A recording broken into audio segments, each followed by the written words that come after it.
नमस्कार दोस्तों, आज हम आपको सुनाने जा रहे हैं बृहस्पति व्रत की पौराणिक कथा के अनुसार प्राचीन समय की बात है। भारतवर्ष में एक राजा राज्य करता था। वह बड़ा प्रतापी और दानी था। वह नित्य प्रति मंदिर में भगवान के दर्शन करने जाया करता था। वह ब्राह्मण और गुरु की सेवा किया करता था। उसके द्वार से कोई भी याचक निराश होकर नहीं लौटता था। वह प्रत्येक गुरुवार को व्रत रखता और पूजन करता था। हर दिन गरीबों की सहायता करता था, परंतु यह सब बातें उसकी रानी को अच्छी नहीं लगती थीं। वह ना तो व्रत करती थी, ना ही किसी को एक भी पैसा दान में देती थी और राजा से भी ऐसा करने को मना किया करती थी। एक समय की बात है, राजा शिकार खेलने वन को चले गए थे।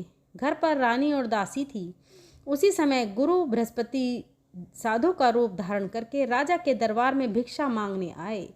साधु ने रानी से भिक्षा मांगी तो वह कहने लगी, हे साधु महाराज, मैं इस दान और पुण्य से तंग आ गई हूँ। इस कार्य के लिए तो मेरे पति देव ही बहुत हैं।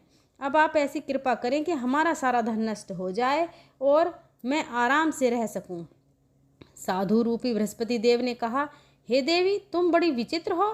संतान और धन से कोई दुखी नहीं होता है, इसको तो सभी चाहते हैं। पापी भी पुत्र और धन की इच्छा रखता है। अगर तुम्हारे पास धन अधिक है तो भूखे मनुष्यों को भोजन कराओ, प्याऊ लगवाओ, ब्राह्मणों को दान दो, धर्मशालाएं बनवाओ, कुआं, तालाब, बावड़ी, बाग बगीचे आदि का निर्माण कराओ तथा निर्धनों की कुंवारी कन्याओं का विवाह कराओ और यज्ञ आदि करो। इस प्रकार के कर्मों से आपके कुल का और आपका नाम परलोक में सार्थक होगा और स्वर्ग की प्राप्ति होगी। किंतु रानी साधु की इन बातों से खुश नहीं हुई। उसने कहा, हे साधु महाराज, मुझे ऐसे धन का बिल्कुल आवश्यकता नहीं है जिसको मैं अन्य लोगों को दान कर दूं या जिसको रखने और संभालने में ही मेरा सारा समय नष्ट हो जाए। तब साधु ने कहा, हे देवी, अगर तुम्हारी ऐसी इच्छा है तो जैसा मैं बताता हूँ तुम वैसा ही करना। बृहस्पति देव ने कहा, दिन भर में घर को गोबर से लीपना। बृहस्पतिवार के दिन घर को गोबर से लीपना। अपने केसों को पीली मिट्टी से धोना। राजा से कहना वह दाढ़ी कटवाए। भोजन में मांस मदिरा खाना। कपड़ा धोबी के यहाँ धुलने देना। इस प्रकार 7 बृहस्पतिवार करने से तुम्हारा सब धन नष्ट हो जाएगा। ऐसा कहकर साधु महाराज रूपी बृहस्पति देव ध्यान हो गए। रानी ने साधु के कहे अनुसार 7 बृहस्पतिवार तक वैसा ही करने का विचार किया। साधु के बताए अनुसार कार्य करते हुए केवल 3 बृहस्पतिवार ही बीते थे कि उसकी समस्त धन संपत्ति नष्ट हो गई। भोजन के लिए दोनों समय परिवार तरसने लगा तथा सांसारिक भोगों से दुखी रहने लगा। तब वह राजा रानी से कहने लगा, हे रानी, तुम यहाँ पर रहो, मैं दूसरे देश को जाता हूँ, क्योंकि यहाँ पर मुझे सभी मनुष्य जानते हैं, इसलिए मैं यहाँ कोई काम नहीं कर सकता। मैं परदेश जा रहा हूँ, वहाँ कोई काम धंधा करूँगा, शायद हमारे भाग्य बदल जाए। ऐसा कहकर राजा परदेश चला गया। वह वहाँ जंगल से लकड़ी काट कर लाता और शहर में बेचता। इस तरह जीवन व्यतीत करने लगा। इधर राजा के बिना रानी और दासियाँ दुखी रहने लगीं। किसी दिन भोजन मिलता और किसी दिन जल पीकर ही रह जाती। एक बार रानी और दासियों को 7 दिन तक बिना भोजन के रहना पड़ा तो रानी ने अपनी दासी से कहा, हे दासी, यहाँ पास के नगर में ही मेरी बहन रहती है। वह बड़ी मान है। तू उसके पास जा और वहाँ से 5 सेर बेजर मांग कर ले आ, जिससे कुछ समय के लिए गुजर हो जाएगी। दासी रानी की बहन के पास गई। रानी की बहन उस समय पूजा कर रही थी। दासी ने रानी की बहन से कहा, हे रानी, मुझे आपकी बहन ने भेजा है, मुझे 5 सेर बेजर दे दो। दासी ने यह बात अनेक बार कही, परंतु रानी की बहन ने कोई उत्तर नहीं दिया, क्योंकि उस समय वह बृहस्पति देव की कथा सुन रही थी। जब दासी को रानी की बहन से कोई उत्तर नहीं मिला तो वह बहुत दुखी हुई। उसे क्रोध भी आया। वह लौटकर रानी से बोलती है, रानी, आपकी बहन तो बहुत ही घमंडी है। वह तो छोटे लोगों से बात भी नहीं करती। मैंने उससे बहुत बार कहा, लेकिन उसने कोई उत्तर नहीं दिया। मैं वापस चली आई। रानी बोली, हे दासी, इसमें उसका दोष नहीं है। जब बुरे दिन आते हैं तब कोई सहारा नहीं देता। अच्छे बुरे का पता विपत्ति में ही लगता है। अब तो जो ईश्वर की इच्छा होगी वही होगा। यह सब हमारे भाग्य का दोष है। उधर रानी की बहन ने सोचा कि मेरी बहन की दासी आई थी, परंतु मैं उससे नहीं बोली, इससे वह बहुत दुखी हुई होगी। अतः कथा सुनकर और विष्णु भगवान का पूजन समाप्त कर वह अपनी बहन के घर आई और कहने लगी, हे बहन, मैं बृहस्पतिवार का व्रत कर रही थी। तुम्हारी दासी हमारे घर गई थी, परंतु जब तक कथा होती है तब तक हम लोग ना उठते हैं और ना ही बोलते हैं, इसलिए मैं नहीं बोली। कहो दासी, क्यों गई थी? रानी बोली, बहन, हमारे घर अनाज नहीं था। वैसे तुमसे कोई बात छिपी नहीं है, इस कारण मैंने दासी को तुम्हारे पास 5 सेर बेजल लेने के लिए भेजा था। रानी की बहन बोली, बहन देखो, बृहस्पति भगवान सबकी मनोकामनाएं पूर्ण करते हैं। देखो, शायद तुम्हारे घर में अनाज रखा हो। यह सुनकर दासी घर के अंदर गई तो वहाँ उसे एक घड़ा बेजर का मिल गया। उसे बड़ी हैरानी हुई क्योंकि उसने एक एक बर्तन देख लिया था। उसने बाहर आकर रानी को बताया। दासी अपनी रानी से कहने लगी, हे रानी, देखो, वैसे हमको जब अन्न नहीं मिला तब हम रोज व्रत ही क्या करते हैं। अगर इनसे व्रत की विधि और कथा पूछ ली जाए तो उसे हम भी क्या करेंगे। दासी के कहने पर रानी ने अपनी बहन से बृहस्पतिवार व्रत के बारे में पूछा। उसकी बहन ने बताया, हे रानी, बहन, बृहस्पतिवार को सूर्योदय से पहले उठकर स्नान करके बृहस्पतिवार का व्रत करना चाहिए, लेकिन उस दिन सिर नहीं धोना चाहिए। बृहस्पतिवार के दिन व्रत में चने की दाल और मुनक्का से विष्णु भगवान का केले के वृक्ष की जड़ में पूजन करें तथा दीपक जलावें। उस दिन एक ही समय भोजन करें। भोजन पीले खाद्य पदार्थ का करें और कथा सुने। इस प्रकार करने से गुरु भगवान प्रसन्न होते हैं, अन्य पुत्र धन देते हैं, मनोकामना पूर्ण करते हैं। व्रत और पूजन विधि बताकर रानी की बहन अपने घर लौट गई। रानी और दासी दोनों ने निश्चय किया कि बृहस्पति देव भगवान का पूजन जरूर करेंगे। 7 दिन बाद जब बृहस्पतिवार आया तो उन्होंने व्रत रखा।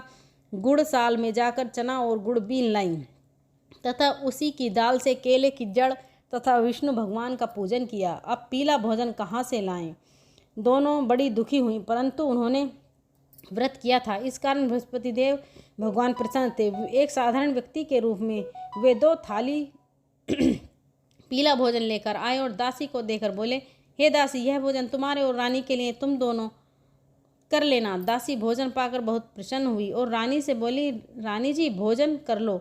रानी को भोजन आने के बारे में कुछ नहीं पता था, इसलिए दासी से बोलती है, तू ही भोजन कर, क्यों तू व्यर्थ में हमारी हंसी उड़ाती है। तब दासी बोली, रानी, एक व्यक्ति भोजन दे गया है। तब रानी कहने लगी, वो भोजन तेरे लिए ही देकर गया है, तू ही भोजन कर। दासी ने कहा, वह व्यक्ति हम दोनों के लिए 2 थाल देकर गया है, इसलिए मैं और आप दोनों ही साथ साथ भोजन करेंगे। फिर दोनों ने गुरु भगवान को नमस्कार कर भोजन किया और उसके बाद से वे प्रत्येक बृहस्पतिवार को गुरु भगवान का व्रत और पूजन करने लगी। बृहस्पतिवार भगवान की कृपा से उनके पास धन हो गया, परंतु रानी फिर पहले की तरह से आलस करने लगी। तब दासी बोली, देखो रानी, तुम पहले भी इसी प्रकार आलस करती थी। तुम्हें धन रखने में कष्ट होता था, इस कारण सभी धन नष्ट हो गया। अब गुरु भगवान की कृपा से धन मिला है तो तुम्हें फिर आलस होता है। बड़ी मुसीबतों के बाद हमने यह धन पाया है, इसलिए हमें दान पुण्य करना चाहिए।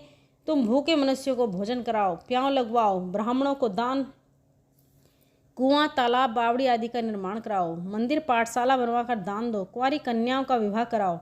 धन को शुभ कार्यों में खर्च करके जिससे तुम्हारे कुल का यश बढ़े और स्वर्ग प्राप्त हो और पितर भी प्रसन्न हो। दासी की बात सुनकर रानी ने इसी प्रकार के कर्म करने प्रारंभ कर दिए, जिससे उनका काफ़ी यश फैलने लगा।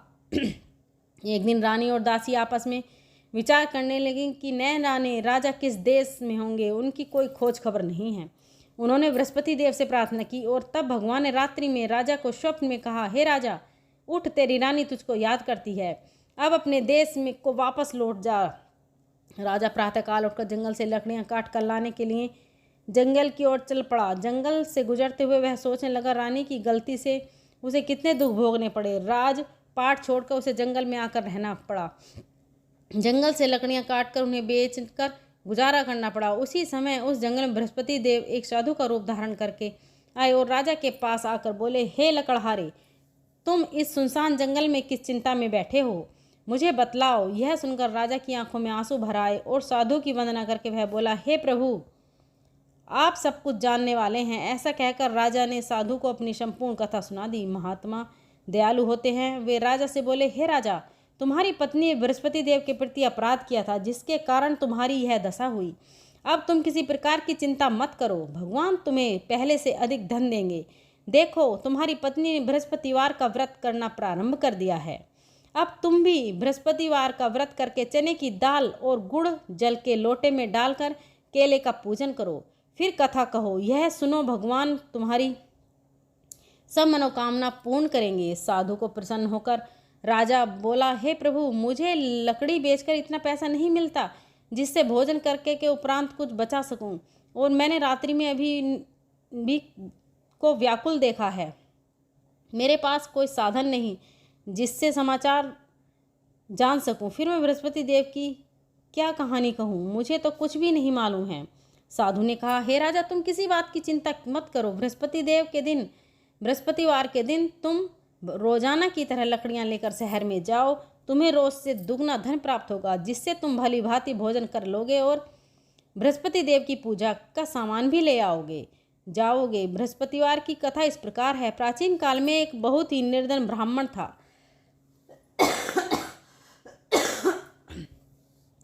उसकी कोई संतान नहीं थी। वह नित्य पूजा पाठ करता था, परंतु उसकी पत्नी बहुत मलिन होता के साथ रहती थी। वह न तो स्नान करती और न ही किसी देवता का पूजन करती थी। प्रातःकाल उठते ही सबसे पहले भोजन बाद में कोई अन्य कार्य करती।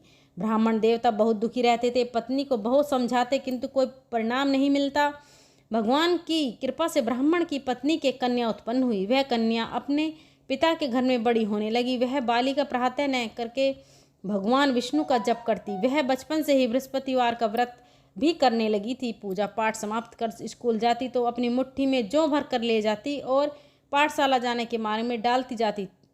वही जौ सोने के हो जाते तो लौटते समय उनको बीन कर घर ले आती।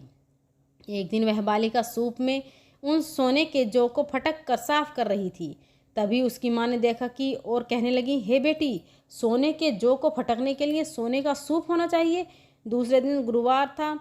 उस कन्या ने व्रत रखा और बृहस्पति देव से प्रार्थना करके कहा कि हे प्रभु, यदि मैंने सच्चे मन से आपकी पूजा की है तो मुझे सोने के सूप दें दो। बृहस्पति देव ने उसकी प्रार्थना स्वीकार कर ली। रोजाना की तरह वह कन्या जा फैलाती हुई पाठशाला चली गई। पाठशाला से लौटकर जब वह जौ बीन रही थी तो बृहस्पति देव की कृपा से उसे सोने का सूप मिला। उसे वह घर ले आई और उसमें जौ साफ करने लगी, परंतु उसकी माँ को वही ढंग रहा। एक दिन की बात है, वह कन्या सोने के सूप में जौ साफ कर रही थी। उसी समय नगर का राजकुमार वहां से होकर निकला।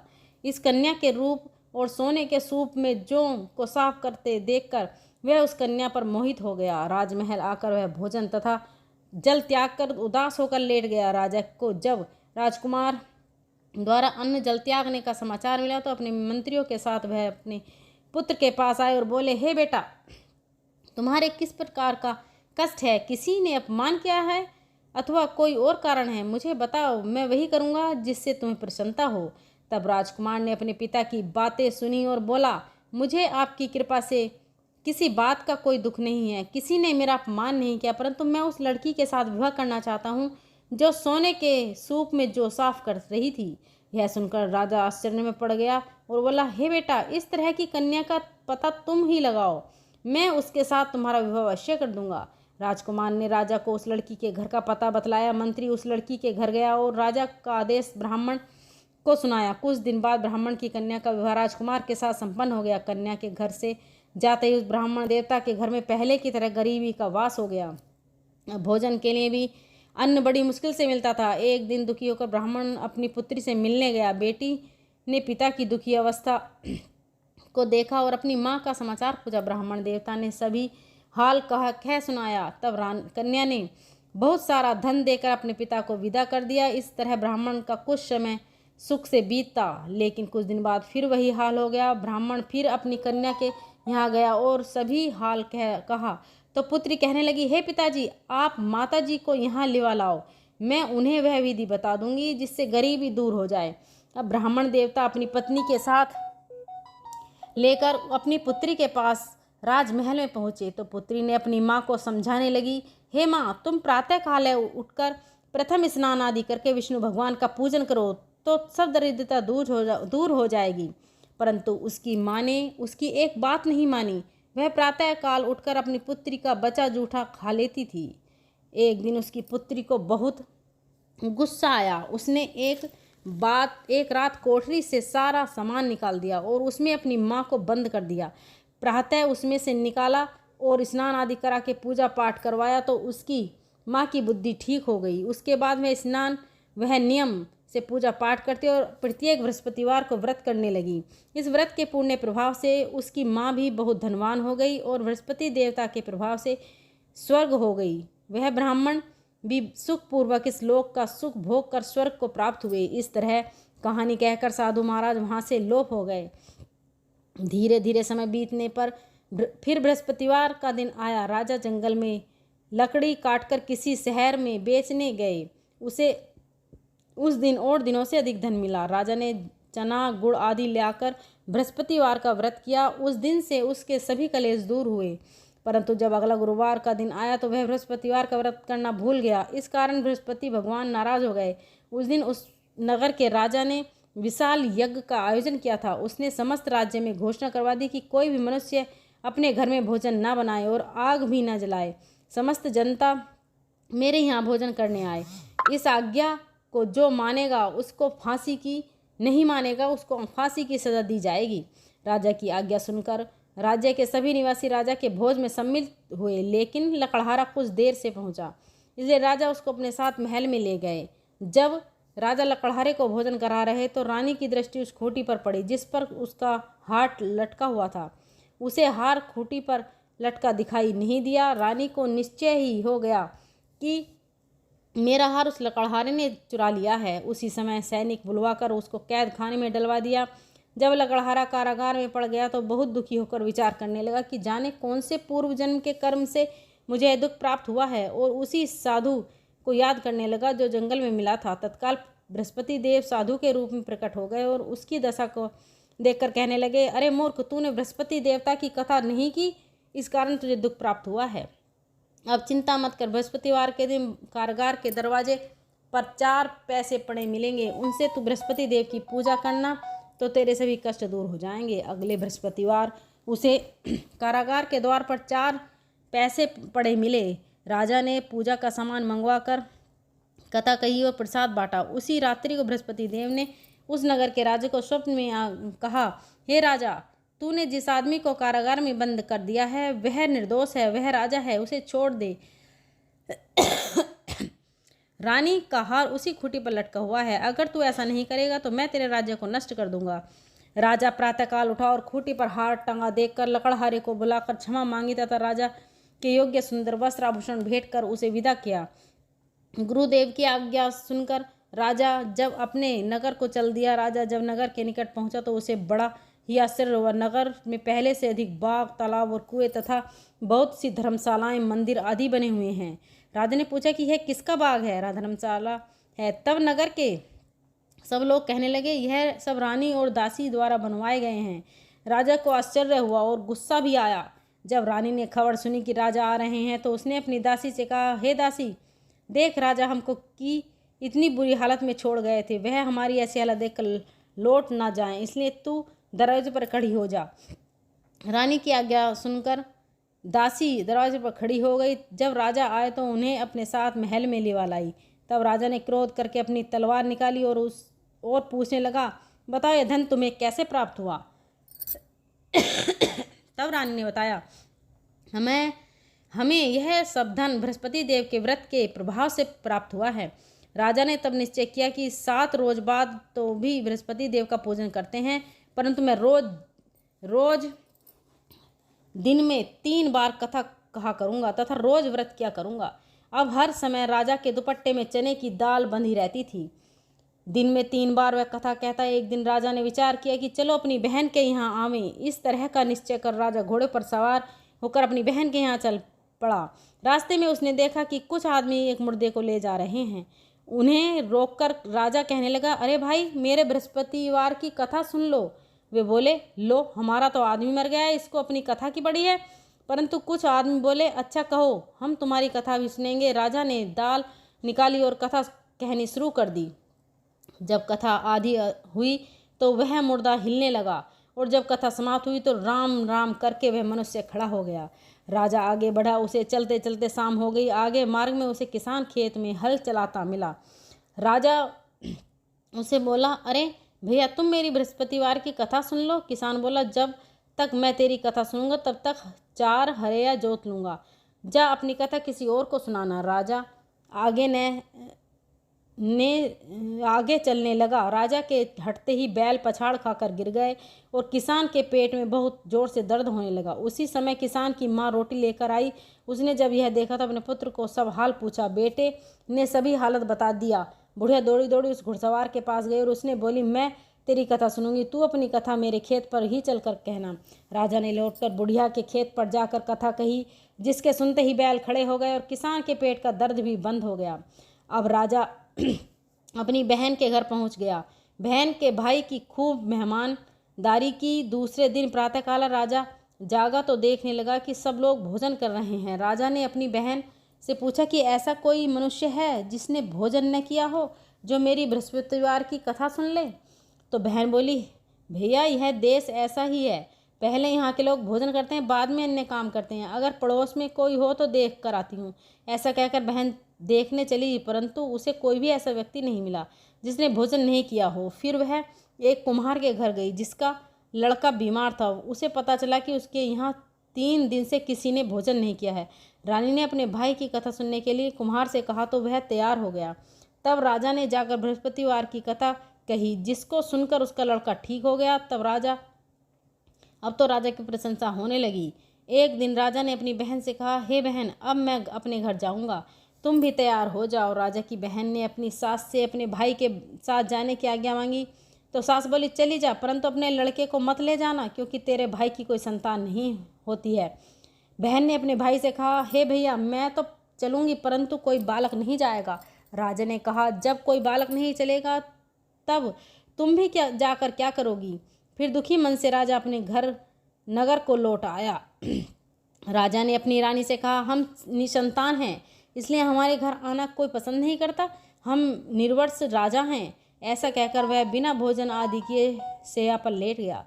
रानी बोली, हे प्रभु, बृहस्पति देव ने हमें सब कुछ दिया है, वे हमें संतान भी अवश्य देंगे। उसी रात बृहस्पति देव ने राजा को स्वप्न में कहा, हे राजा, उठ, सभी सोच त्याग दे, तेरी रानी गर्भ से है। राजा को यह जानकर बड़ी प्रसन्नता हुई।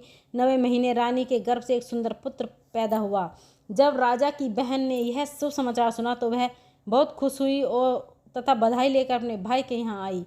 तभी रानी ने कहा, घोड़ा चढ़कर तो नहीं आई, गधा चढ़ी आई। राजा की बहन बोली, भाभी, मैं इस प्रकार न कहती तो तुम्हें संतान कैसे मिलती।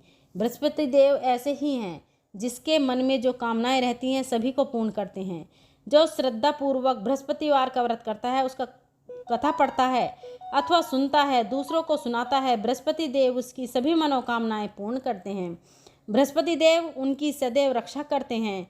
जो संसार में सद्भावना और सच्चे मन से बृहस्पति देव का पूजन करते हैं, उनकी सभी मनोकामनाएं उसी प्रकार पूर्ण होती हैं जैसे रानी और राजा ने बृहस्पति देव की कथा का गुणगान किया। उनकी सभी इच्छाएं बृहस्पति देव के पूर्ण मनुष्य को हृदय से उनका मनन करते हुए जयकार करनी चाहिए। प्रेम से बोलिए, बृहस्पति देवता की जय। यह थी बृहस्पतिवार व्रत कथा। अब सुनिए आरती। ओम जय बृहस्पति देवा, स्वामी जय बृहस्पति देवा। छीन छीन भोग लगाऊं, खदली फल मेवा। ओम जय बृहस्पति देवा। तुम पूर्ण परमात्मा, तुम अंतर्यामी, स्वामी तुम अंतर्यामी।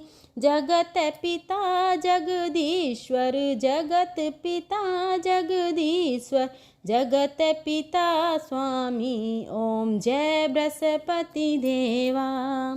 चरणा अमृत निज नरमल, सब पातक हरता, स्वामी सब पातक हरता। सकल मनोरथ दायक, सकल मनोरथ दायक, कृपा करो भरता, ओम जय बृहस्पति देवा। तन मन धन अर्पण कर, जो जन शरण पड़े, स्वामी जो जन शरण पड़े। प्रभु प्रकट तब होकर, प्रभु प्रकट होकर तब आकर द्वार खड़े, ओम जय बृहस्पति देवा। दीन दयाला दयानिधि, भगतन हितकारी, स्वामी भगतन हितकारी। पाप दोष सब हरता, पाप दोष सब हरता, भव बंधन हारी, ओम जय बृहस्पति देवा। देवा सकल मनोरथ दायक, सब से तारो, स्वामी सब से तारो। विषय विकार मिटाओ, विषय विकार मिटाओ, संतन सुखकारी, ओम जय बृहस्पति देव। जो कोई आरती तेरी प्रेम सहित गावे, स्वामी प्रेम सहित गावे। ज्येष्ठ आनंद बंद सो निश्चय पावे, ओम जय बृहस्पति देवा। ओम जय बृहस्पति देवा, स्वामी जय बृहस्पति देवा। छीन छीन भोग लगाऊं, कदली फल मेवा, ओम जय बृहस्पति देवा। बोलो सत्यनारायण भगवान की जय। भक्तों, अगर आपको मेरी यह वीडियो थोड़ी भी पसंद आई हो तो प्लीज़ वीडियो को लाइक करें, अपने फ्रेंड फैमिली में शेयर करें, चैनल को सब्सक्राइब करें। धन्यवाद।